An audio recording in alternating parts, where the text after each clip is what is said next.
cherchez une école de référence pour une double formation universitaire et professionnelle de qualité? Voici l'opportunité à ne pas rater. L'École supérieure d'administration, d'économie, de journalisme et des métiers de l'audiovisuel ESAE vous offre des programmes d'enseignement en licence et en master orientés vers l'emploi qui font d'elle une référence à travers les filières de l'administration générale et territoriale, l'administration du travail et de la sécurité sociale, droit, diplomatie et relations internationales, administration hospitalière, universitaire et intendance, journalisme et métiers de l'audiovisuel et toutes les filières des sciences de gestion. Une seule adresse, www.esae.bj.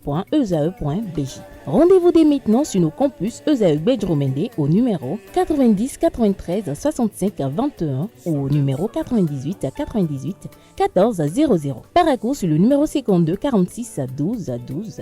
Aboumé Kalavi au numéro 52 88 44 44. Akpata au numéro 52 88 33 33. ESAE, l'excellence a un nom. Le bulletin matinal d'information avec vous, Nasrine Fatoumbi, bonjour. Merci d'être là ce matin. Bonjour à vous, Francis Fahmi. Merci également d'être là pour la définition du jour. Ce matin, on démarre le bulletin matinal d'information avec cette action caritative et sociale, notamment salvatrice, effectuée par le Lions Club Cotonou Fraternité au profit d'un orphelinat de la ville de Ouida. C'est bien cela, ami internaute. Bonjour, les membres du Lions Club Cotonou Fraternité ont fait don de vivres et de kits scolaires aux enfants de l'orphelinat Amou et Manon de Ouida, une activité qui s'inscrit dans le cadre de la rentrée scolaire 2024-2025. Le reportage avec Francis Fahmi. Des sacs de riz et de maïs, des pâtes alimentaires, du lait concentré, des kits scolaires et bien d'autres. Nous sommes à Ouida et c'est les bras chargés que les membres du Lions Club Cotonou Fraternité ont porté secours aux enfants de l'orphelinat Amou et Manon. Nous avons une centaine d'enfants dans le centre et nous leur avons apporté des vivres et aussi apporté des kits scolaires à 87 enfants qui vont à l'école dans le centre. Ça a été tiré au pif. On a eu plusieurs propositions d'orphelinat. C'est vers là où le cœur nous a emmenés, notre cœur nous a emmenés. On est venu.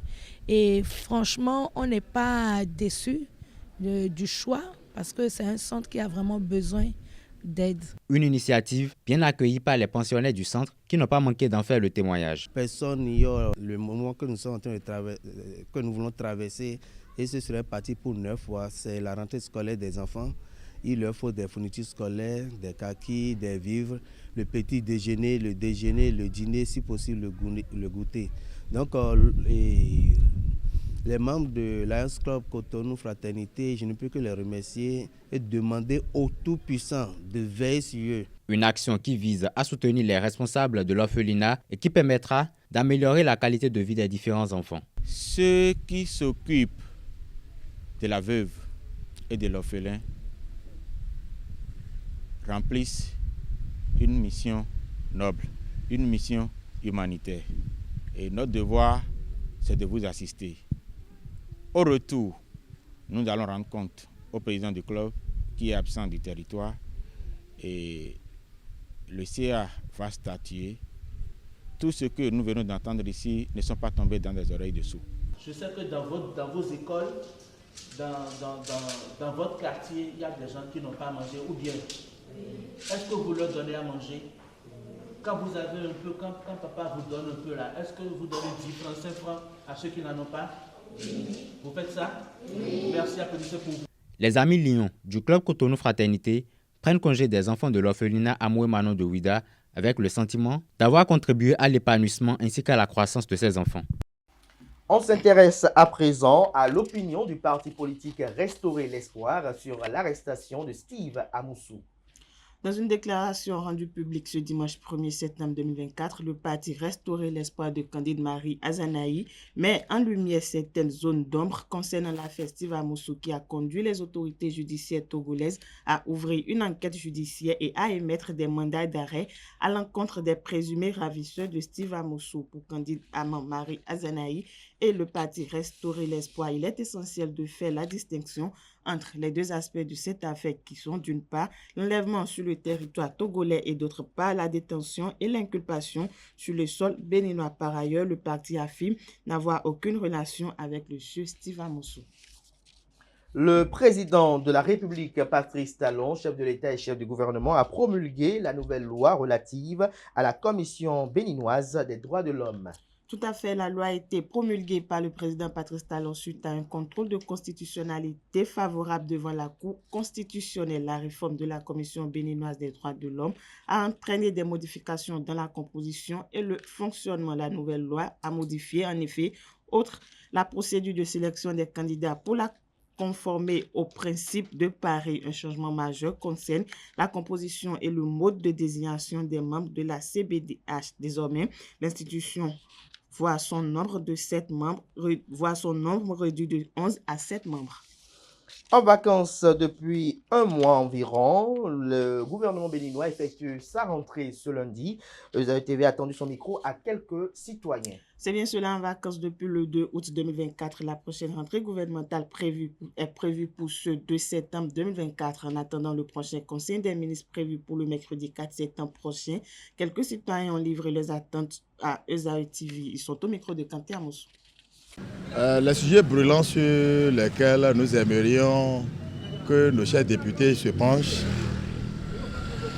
Pour la première, je pense aux élections présidentielles de 2026. Si ils ont repris, il faut qu'ils revoient le coût de l'inflation. Parce que pour vivre au Bénin aujourd'hui, c'est un problème. Tous les produits de première nécessité sont augmentés de prix. Donc, ils n'ont qu'à travailler dans ce sens pour que le peuple béninois se sente à l'aise. Bon, pour moi, les Béninois ne mangent pas le singe. Donc, même si cela devait arriver au Bénin, nous avons appris que par voie sexuelle que la maladie est transmise encore. Il y a le problème de variole de singe qui se propage dans le monde parce qu'aujourd'hui, on a découvert le cas aussi en Europe, au Suède. Il y a ça en Afrique de l'Ouest, Afrique centrale. Mais il faut que le gouvernement prenne les taureaux par les cornes pour que...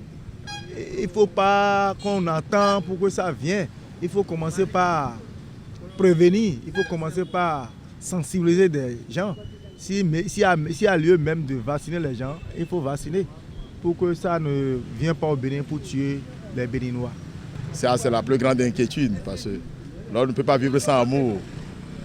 Bon, si cela doit arriver au Bénin, donc le ministre de la Santé est vivement invité. On finit avec l'éditorialiste consultant politique Vianney Hassani qui se prononce sur le projet de révision de la Constitution sénégalaise transmis à l'Assemblée nationale par le président Bassirou Diomaye Faye.